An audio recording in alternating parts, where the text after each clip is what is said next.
Hello and welcome to A Life of Creation. My name is Chad and I am the host of this channel. Today we are talking to Josh Goodell, who is a photographer, gripper, gaffer, photo assistant, and an artist. And he's going to be answering the 10 questions. So let's get into it.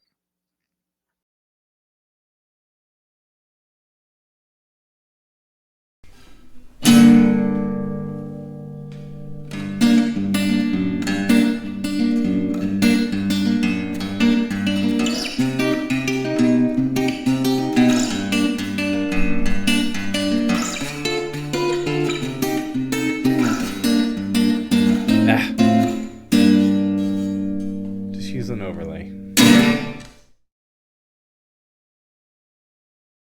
All right, I'm here with Josh Goodell, and he is answering the 10 questions. So let's get into it.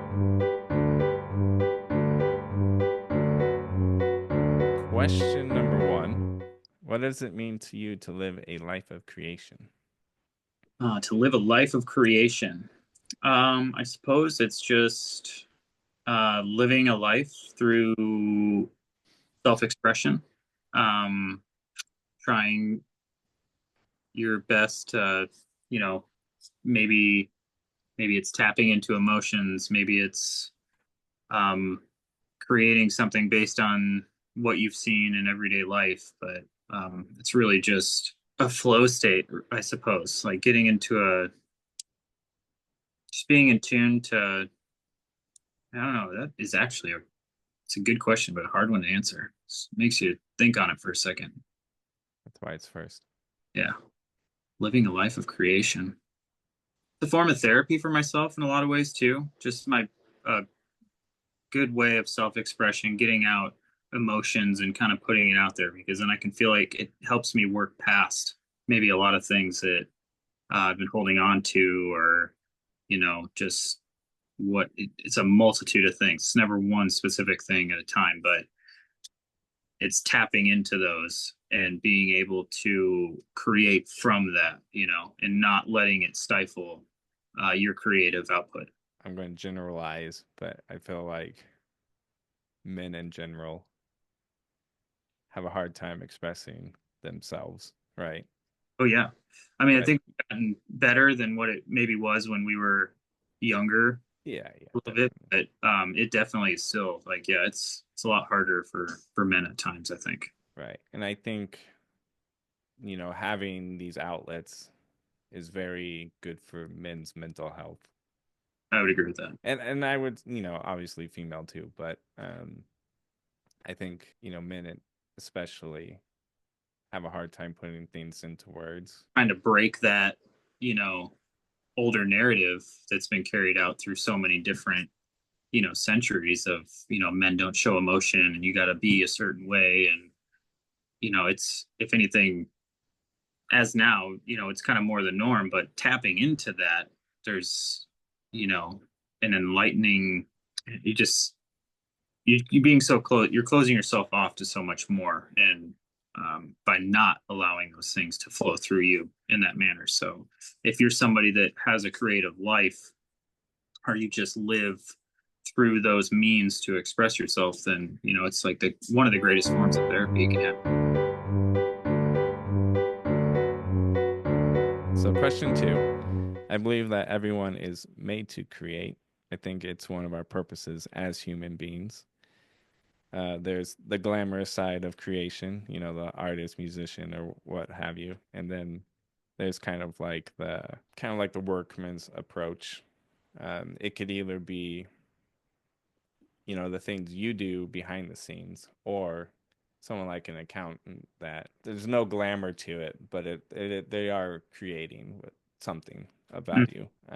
What are some areas you see that the value in the creation, but are often underrated or not acknowledged as an act of creation? And it could be something in your profession that people wouldn't think of, or it could be something someone else that create a lot of value, but they may not see it as an act of Like creation. whether related or not. Yeah. Okay. Um Well, I think one maybe underrated aspect is, maybe those moments of lull for a lot of us as creatives. It's that, whether if you want to call it the manifestation period of where you're trying to you're stewing on things, or even if you're not feeling creative, like it's a creative slump, maybe. But I've kind of tried to find ways of embracing those and use them as forms of inspiration, or just kind of take a beat. Like maybe it's, your process telling you to kind of like take a beat for a second. You've overworked this problem. So I guess just really being in tune to whatever I'm feeling or tapping into in those moments, especially the downtime, when it's maybe, you get up and you have that, like, I want to sit down and draw. Like, I know I need to sit down and draw, but you can't force it, because then it's just, the harder you try to work through that, sometimes it can maybe just kind of turn you away from it completely. So I found that having other creative outlets definitely just kind of helps, because I'm able to shift from one to the other one if one's not working for me. And it usually helps me at least realign with whatever the main goal is. So kind of like going and tapping into this one and helping me get back into whether it's lighting or photo. And um, so yeah, that would be kind of like one aspect of it. And then like just unrelated completely would be oh man, I don't know, it kind of, for me, I guess, goes into that, like it's hard for me to shut it off. Like I'm always just, maybe the work brain a little bit, because I'm always just kind of looking at life through a lens of, like, it's a frame, like frame by frame. I think that is the plight to a lot of creatives. It's just like it doesn't stop sometimes. Mhm. And that can be maddening. Like it really can be, because you're just, trying to fit a square peg in a round hole sometimes. You touched on trying to force something. Hmm. I've been there too, where you're like, might have this like initial idea, right? But it's just not fully playing out how you picture. So you just keep forcing it, and then you just get frustrated, and then you may not go back to it at that point. Instead of just pausing, taking a step back for a minute, and then maybe come back to it later. Yep, absolutely. So the cross check, when we first started as the band, I think the first song I played for him was just the bass player and the drummer came over, and I just played it on acoustic guitar, and like both of them were like, that song sucks." I was like, "Well, that's all I got." That's as far as I got. Yeah, and I've told this story before, but it's just like I was like, "All right, we'll figure something out." Anyway, when we went to write the second album, probably a couple of years later, I brought that song up again, and it ended up being our favorite song on the album. It shifted. Yeah, Yep. it took just stepping away, not forcing it, Hmm. and just letting it marinate a little bit. But in my mind, I kept going back to him like it's a good song, you know. And I was eventually able to kind of, Did you but have to it, retune some things to like kind of make it yeah, work? yeah. Or I think too, it also took, the first drummer wasn't in the band anymore. We had a new guy. So it was like a fresh perspective, clicked more with the band at that moment. yeah, with photos and stuff. Like there's some things that I maybe shot 3 years ago, and as I'm editing them, going through them, I don't know if I can actually call myself a photographer as much as it's just like kind of a creative tool. Just like, playing guitar from time to time, drawing, working in video, or going and skating, and kind of like all these different types of creative outlets. And I definitely am always kind of, I think, in some way approaching some of my photography from an illustrative aspect, because I'm, you know, kind of creating these conceptual pieces more often than I'm just like taking a portrait of something. So there are a lot of times where I'll have a piece of a puzzle, but I won't get the other piece until like 3 years later. So, it's kind of a downside a little bit because I'll shoot stuff with people and I feel bad because, they always want to see it because they're happy with that result. But for what my end vision is, it's not quite there. And then I always kind of get that, oh, now it finally comes out. But I had to work through some other stuff to get kind of another piece of the equation sometime, not all the time, but Right. in my more personal endeavors as opposed to projects for clients, I definitely fall into like it takes me some time to kind of create my visions. Yeah. And I think that's what could be termed as like the workman's approach. It's like, it's not just this, I took a photo, it's amazing, I'm great, look at what I did. It's like, there's a lot of just intentionality, time, waiting, Mm-hmm. you're finding that right moment Yep. and being willing to even just marinate on it for a Yep. little bit because you have this idea that you want to see happen. And I don't think people kind of realize that in the creative space. Yeah.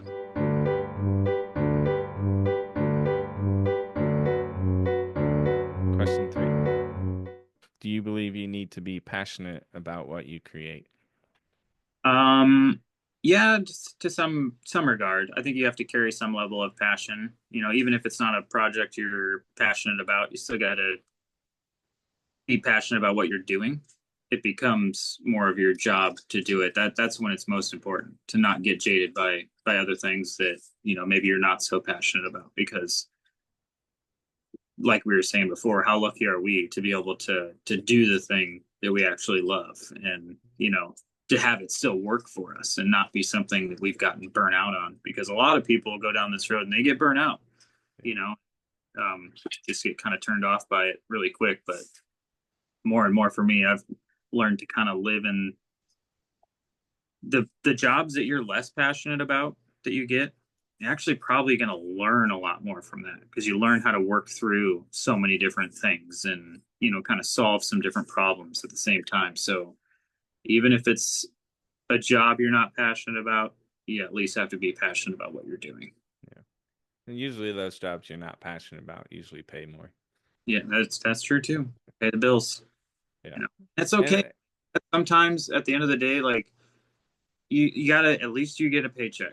You're kind of you gotta put bread on the table and be able to pay your bills and stuff. So yep. I kind of was saying you didn't have to be passionate about it, but the more I talk to people, the more I kind of agree with what more people are saying. It's like you may not be passionate about the job, but you're passionate about what you do. Yeah. Yeah. Because I was like, well, I'm not passionate about shooting t-shirts all day, but I love what I do, and I'm passionate about that. And I Yeah. think that's something I'm learning as I interview people is kind of like, okay, it's not passion about the projects that get you through. It's passion about what you create. Hmm. And, the jobs change all the time, Yeah. but you still get to do what you like to do. Yeah. And if you're patient and even within those moments that you're not so passionate about the project that you're working on, um, there'll be a little moment in there where you can kind of put your little signature on it where you're like, that was the little defining moment of the day. And it's just like that little warm hug that we can all give ourselves at the end. They're like, oh, that's what I needed to kind of flip that one a little bit. Like Yeah. even though things weren't quite coming together, the crew itself maybe wasn't working together so well. At least, there was that one little problem that you were at least able to help facilitate and make somebody else's aspect go better. Like that's what I really get a kick out of is like when we're all coming together and meeting for the first time and being on set and creating this big elaborate thing. And whether it's passing, it is so important to pass it on. The I hate gatekeeping. It is the most like it's not gonna do any better for you. And anymore with social media and how things are, and especially YouTube University, like nothing is sacred anymore. So I don't understand some of the gatekeeping that still takes place today, but that's kind of like a, not to get on, not to digress too much, but again, like just being in the moment, being present, and just kind of waiting for those little, you know, golden nuggets to pop up where we can do something to help somebody else task our job or make them feel better. Like that feels great. You kind of just made me think about my internship during college. I interned at a photo studio called Reimers and Holler, and they did like product stuff. Mm-hmm. And one of their big clients was either Yamaha or Honda, like off-road vehicles, like ATVs and stuff. Oh yeah, yeah, And they were shooting on medium format film, and they had the huge light banks and everything. And at the time, I was just like, I hate studio work. I don't want to be here. I want to be at a hardcore show. I yeah. want to be a concert photographer. So I really I wasn't present a lot of the times because I was either tired because I shot a concert or school or whatever, and I'm just like, I look back now and go, man, I had such an opportunity to pick these guys' brains. Yeah, I mean, I would see them, holding white and black cards, just going like this for like 5 minutes on a little thing. And I'm just like, shoot me. This Yeah. is awful. And now I know what they're doing because I do it for work. And I'm like, I should have been picking their brains a little bit more. Yeah, you may not have passion, but I think it is important to be present. And kind of another layer to that too is, and I'm something that I've was kind of guilty of like back when like we first met, and it was like I was so driven and just like being the photographer then. Like it wasn't even when I was getting like retouching work, it was still like just be the photographer, get to the photographer. Like you got to have the camera, like got to be in the driver's seat. You know, I didn't realize in not being like I needed to be more present in those moments because there were a lot more. There was so much more learning that I needed to do. Like you're just driven by ambition then, and it's your blinders are on. You know, Right. um, and the more I've kind of gotten into this journey of, doing all this stuff, I've learned to really appreciate all the separate pockets you can get into. And I didn't realize how kind of closed off I was making myself. I was like kind of wasn't really allowing all these other opportunities to really hit me and feel present in those moments because now what I miss most about and is just like being able to chop it up with you guys so much and like the more responsibility you get on set, it's not always the best because sometimes you miss just being able to kind of like have a back seat a little bit. Yeah, yeah. You're like, okay, yeah, you need to stand. Cool. Yeah. Because now like I'm in a place now where I have to be on a lot. Like I don't get to be, you know, the third or fourth assistant that's just kind of like, get to grab something and chill out and Right. kind of network with everybody. So um, learn to appreciate a lot of those moments more now. Be very present in the opportunities you're given when they're given to you. I'm getting to the point too. I've done it. I don't really care for the credit at this point. Hmm. Like, I don't see a whole lot of like new feathers to put in my cap, so to speak. Yeah. So now it's like, how can I get this person to get their first feather? It starts coming with age too. Is like, how do I pass this on? Yeah. Our industry is full of gatekeepers.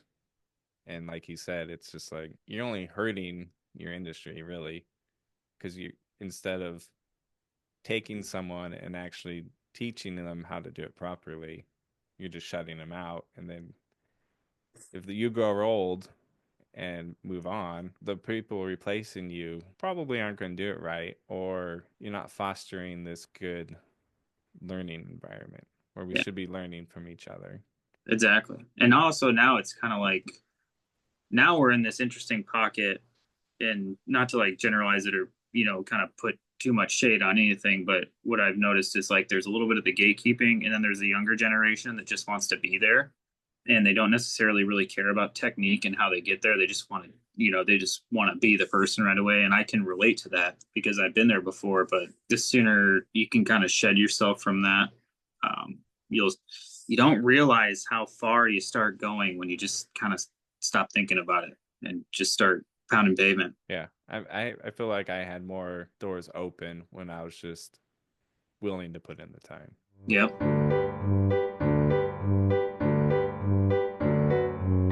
Question number 4. I don't think your creation has to be good to grow from it. What are some things you create that might not be considered great, but something you still gain value from the creation? And then part B to that is, do you have any words of encouragement for those who are discouraged when their creations kind of fall short of what they hoped it would be? Lean into the discouragement would be my advice. And it's just as important to work through all the bullshit and the crap that you're making. Um, because you got to get through all that stuff to get to your next right answer, I suppose, or your next, um, thing. And it's not every photo is amazing. Not every drawing is amazing. Like it's just all these different things. Like you have to, that's life, right? It's all wrapped up into that. You got to take the bad with the good because you can't have a good experience without having the negative. And it's just as important to really feel those moments and stay in that as it like don't wallow in it, but when you're in it, try to acknowledge the things that are kind of happening around you and what feedback you actually might be getting back from that situation. So even when I'm creating a bunch of bullshit on my computer, it's just as important to sit here and go through that and maybe overwork something and, then get up and come back to it, say like a month later. And then I suddenly like have all these answers before because I had to work out all these different problems and maybe overwork it to then realize that, oh, I have to remove this, and this. And, I finally got there. But it's just as important to go through all the bad as it is to embrace all the good. I mean, it's a journey. It is. Yep. And you have to appreciate every aspect of it. If you're gonna do it and you're gonna or even if you're just maybe you're not trying to keep it as your career, but if you're just practicing it as a passion, then that's a part of the practice. Like you're not gonna be just good right away. Like some people, yes. Like some people it does they're savants and it just comes naturally to them. But everybody has their trials and tribulations through it. So if you're really gonna do it, you gotta lean into that too.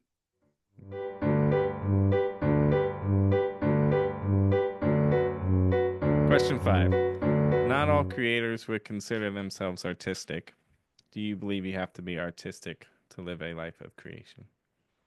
No, I don't think you have to be artistic. I think being an artist just kind of presents itself in a multitude of different ways. Like we were talking about with accountants, like there's a certain level, even if maybe they don't view that as being creative, but what they feel in that moment when they're creating, when they're crunching the numbers and, or even if it's somebody that's writing proofs in mathematical equations, there is a certain level of, you know, it's creation that is going into that. So um, maybe it presents itself in so many different ways. So it's not just this one linear thing. Like you gotta, be kind of gotta be open to all of it.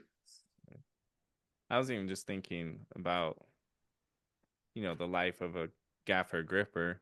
People aren't looking at them and going, they took the photo. So they may not be, people probably don't consider them artists. They're just, manual laborers. Mm-hmm. But it's like, it may not be a glamorous artist job, but the creation you guys do is what makes the artist an artist. And there are a lot of times for that, especially like when I'm on the grip side of it. Um, they want you to put a light in a tricky spot, and you know, understanding how all this stuff works together helps you be more creative in how you can go about doing it in an efficient way. So, it kind of plays to itself in that regard. But everything we do in life is creative. It really is. I made the example to a buddy and like, you can make a sandwich for someone. It may not be an amazing sandwich, but you created a meal for someone that Hmm. then, helps them through their day. That then, they may create moments in other people's lives because they have a full tummy and are in a better mood and, Yeah, they you know, may want to go on to recreate that. You yeah, know, yeah. That PB&J may have created a chef, future chef who's going to make it a lot better. true. It's the simplest little seed can just grow into the most beautiful thing. Number 6. Is there an experience or a time in your life where you realized that you were a creator? I think the one that sticks out to me the most is probably my high school um, art instructor, and she could always tell that because then it wasn't photography, then it was just drawing. I would get so many sketchbooks. It was just I would come from Christmas and my birthdays, and that was basically all anybody would get me were just like sketchbooks, and I just like fill them up and go to town on them. But I always kind of hit these periods where I wouldn't draw for a while, and it came in waves. And I've just now, in my late 30s, I've learned how to hone it and be able to sit it. Like I don't have to wait in such a big lull now to be able to come back and draw. But um, I think when she told me, um, it doesn't matter how long you step away from this, it's always going to be with you. It's your gift and it's your curse at the same time. So you're going to have to learn to work with that. And I think that might have been kind of the acknowledgement of that, like I needed to lean into it, even though I had like my parents and my grandpa, like it just didn't quite register, and sometimes when I'm drawing something or somebody's like, oh, that's, so good. But to me, it looks like dog shit. It's just like, I don't like it. It looks like the most distorted thing. But, that's just where your perception of things and, you know, kind of like Stephen King hating your own creation a little bit there. Yeah, I mean that's the plight of every creator, right? Yeah. Your stuff is always the worst. It's always the, but yeah, that's another reason I have such a hard time putting things out is because I will get to a place where I have ripped it apart. So many reasons of why it's just not worth it. But I've since tried to uh, kill that or just like get rid of that way of thinking a little bit more and be a little more free with it. Um, but yeah, I'd say kind of going back to what you had asked is that's probably the main moment I can think of because it was her last year as my instructor, and she only gave these little cards with her cat that she had painted. And she was the most incredible watercolor painter. Like she used to do these portraits of us in class as we were working on things. And sometimes, like seeing when she blew herself away with them, were always it just put a smile on your face because she just like she's like I don't even know how I did that. Like you, and it's watching somebody at the peak of their ability, like because you're in a flow state. She just had it's training your hand and like the movements and all those things. So to get that kind of, I guess, right, that card or that it's okay from her, like really let me know, like lean into this. And I never dropped it since then. I always was just like, whether it was skating or something else, I needed to inject that in some way and just kind of keep riding that line the best I could. And I hope I have to this day. And I think I have, but she's been probably one of my biggest influences. I don't know if I had a teacher like that, but it just shows you how important it is to have those people in your life that kind of see a talent Hmm. and kind of necessarily force you to do it, but just plant that seed like, hey, this is something that's in you. Explore it. Explore it a little bit. And just to touch on it a little bit more, like it took high school for me to come around because in junior high, man, I was still quite a rebellious. My parents got divorced in that time, so I was still kind of like a rebellious kid going against anything that was really going to help me.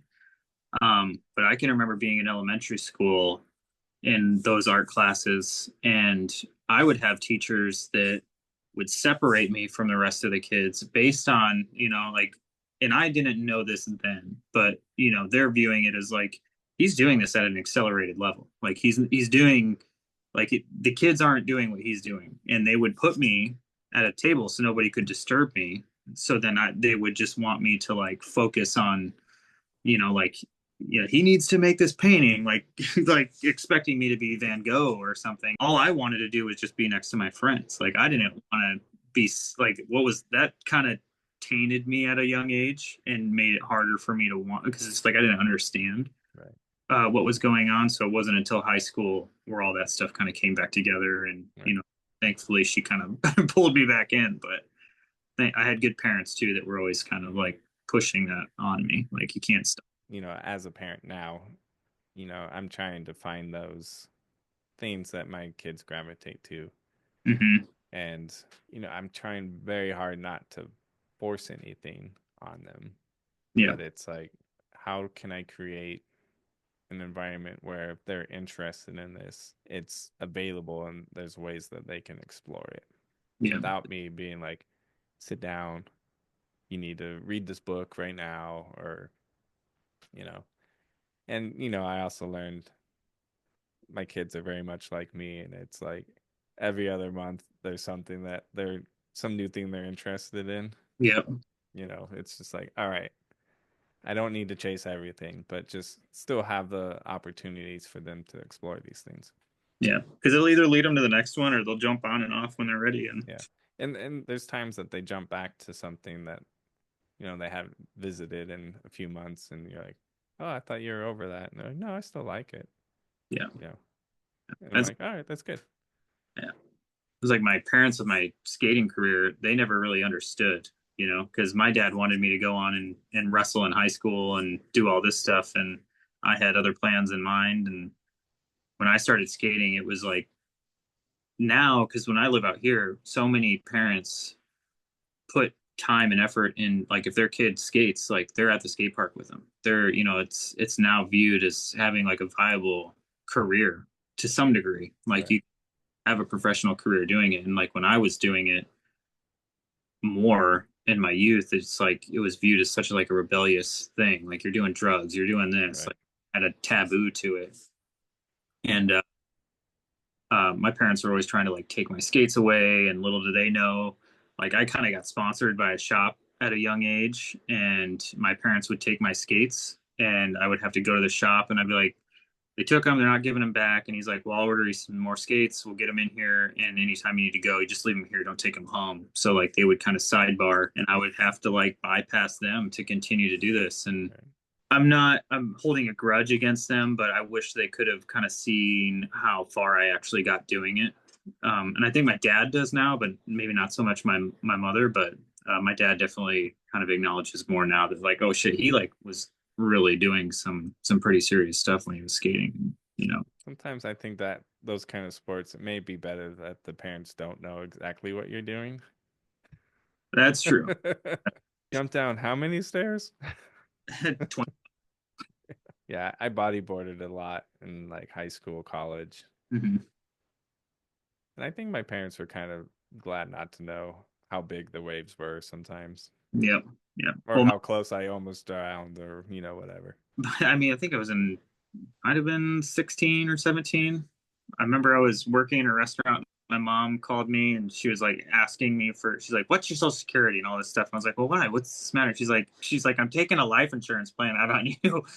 And it was because I was coming back with like more, like I hadn't broke anything yet, but like I'd had so many bruises and like the, road rash and stuff you would come back from just from trying so many gaps over and over again. And, your clothes are shredded and you're just, I really probably started to freak her out quite a bit. So felt like she needed to have some extra insurance just in case I killed myself a little earlier than expected.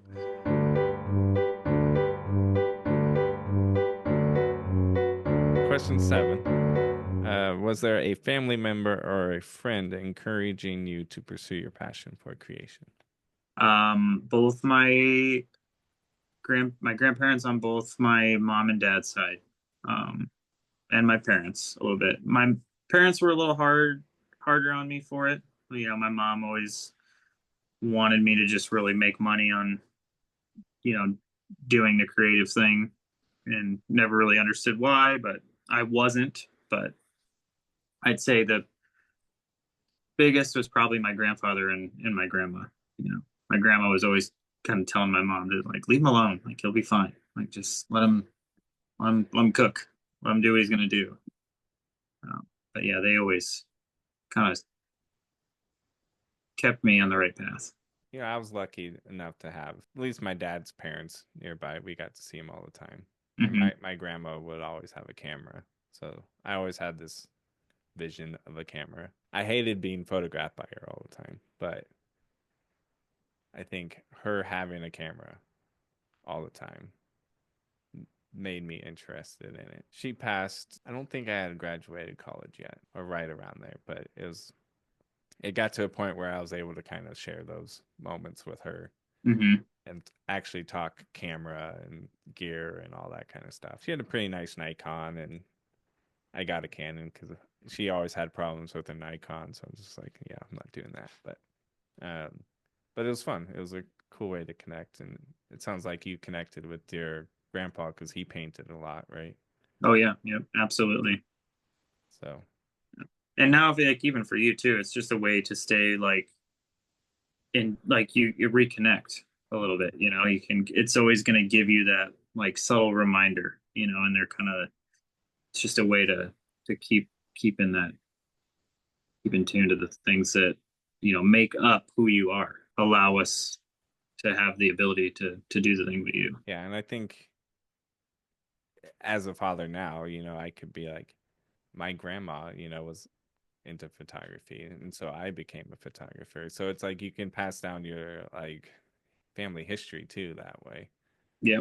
and share that. And I got into collecting baseball cards again because I started going through my grandpa's old stuff, and it brought me back to going to baseball card shows with him and baseball card shops with him. So it kind of all came back with nostalgia. Yeah. That's how I am with comic books and all that stuff with my dad. Because like that would we would go to the comic book stores when I was a kid, and you'd always pick two of each. So like we would go home, and when I was a little kid, he'd like read me that comic book every night before bed, and then it just became now it's like another the whole aspect of myself too that I've learned to appreciate a lot more. Yeah. Well, that may have fed your artistic side too. Oh, it definitely did because he's Yeah. actually really good at kind of illustrating comic heroes and things like that. You know, he was always drawing me Ninja Turtles and Wolverine and stuff like that. So, um, both my grandpa and him, they definitely helped keep me going in that sense.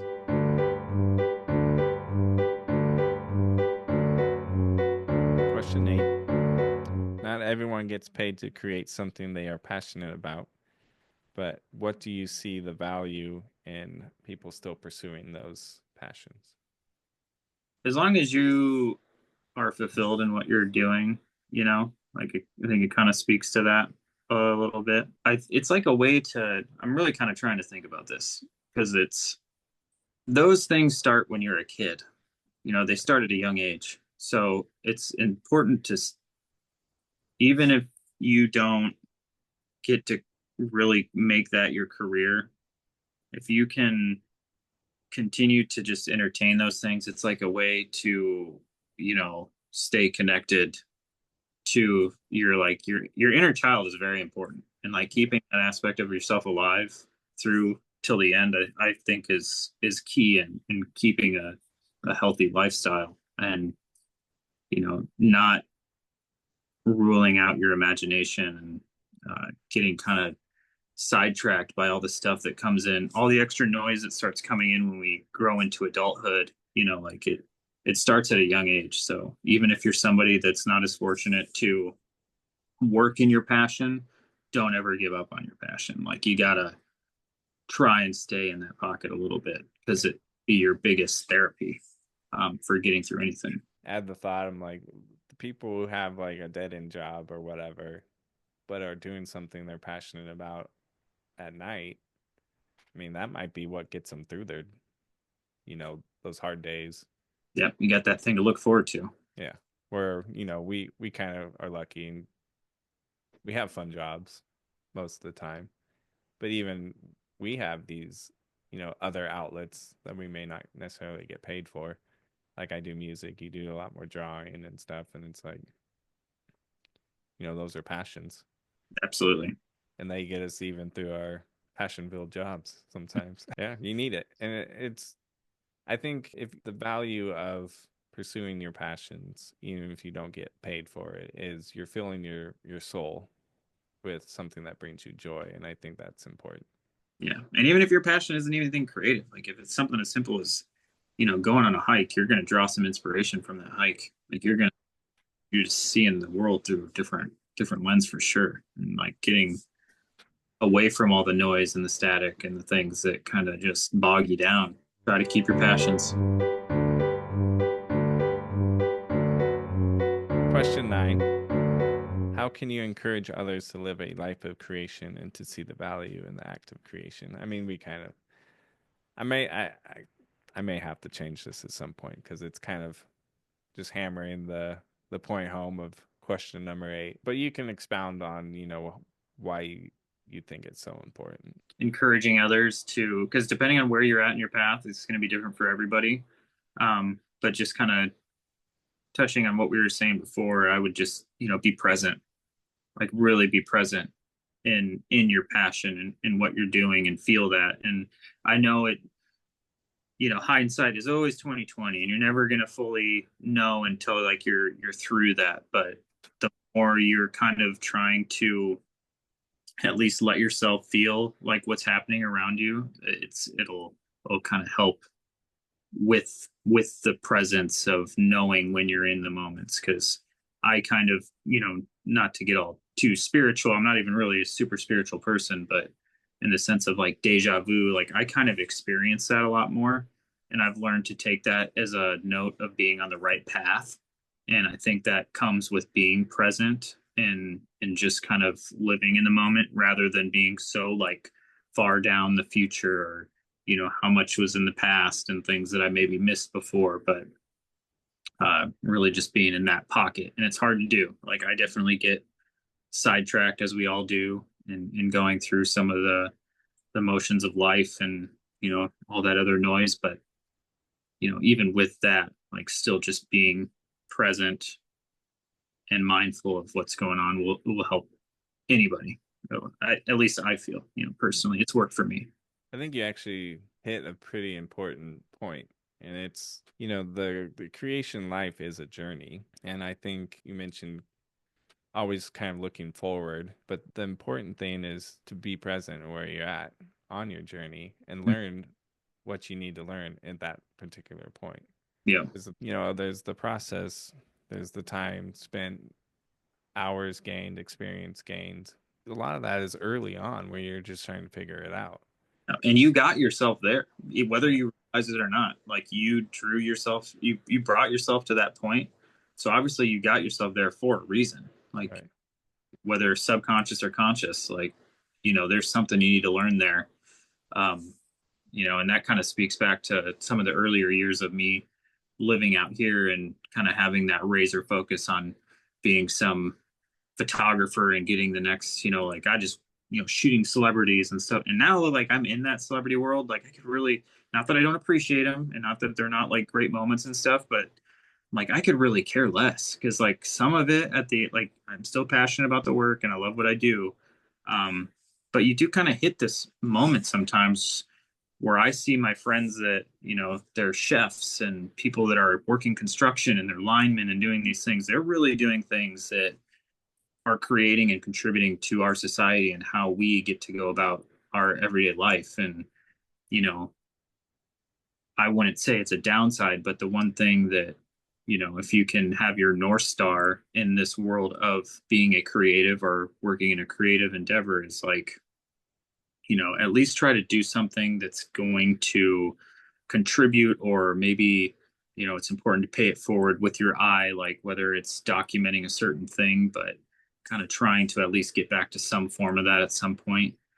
Um, is it's also very important to do, I think. I think that's a good encouragement is to just kind of be present where you're at, see opportunities to help others, as you progress. I have, a couple of photographers under me now. And, now I'm in that more of the mentor role Hmm. where I wasn't before. So now I'm trying to figure out how to be a mentor, Yeah, to them. Find myself kind of thinking more about how I was mentored, like what helped me the most. And I like what you said about just being present where you're at, yeah, because that's you're here. Every step you take is something you've made because you gained something in the previous step, usually. So how can I relay that to people under me? Like, all right, you're in this spot right now. This is what you need to learn so that you can then get to the next step. So you can learn that, and then yeah, just kind of keep going. And then when we have new people, show them how to do that. yeah. And like it's gonna again, it's like kind of that gatekeeping thing, not that it's intentional or if you think anymore, like it's a thievery corporation that we're living in with this world. Like, not really, you're not really going to reinvent the wheel too much. Like, you can, do things and create different looks from time to time, but then somebody else is going to be right behind you trying to like do that and put their spin on it too. So, nothing in this industry is sacred. Everybody's going to get to it at some point. So, the more you pass it on and pay it forward, the more that's going to help you and you're going to come up. You bring the other people up around you, you're going to go up with them too. So it doesn't do any good to, try to be the king of the mountain. Even if someone surpasses you, they're going to remember you helping them. Yeah. I mean, hopefully. Isn't that great? Isn't there Yeah. something about knowing like if this person excels past you, like, dude, like yeah, absolutely. Like you kind of saw it coming. I love watching all my friends progress in their endeavors and kind of see how far, like, that's the beauty of this journey that we're going through right now, and all of us. We all ultimately take different paths too. So it's kind of like, yeah, they may be a competitor for a moment, but those moments are usually pretty short, Yeah, and then it's like, so if you stop look at them as a competitor and just go, they're just a fellow, creator on their journey. Our paths crossed and then, butted for a second and now we go this way. And then, eventually we could come up and go parallel to each other and like support each other. yeah, absolutely. Question 10, last one. How would you like to see yourself grow as a creator?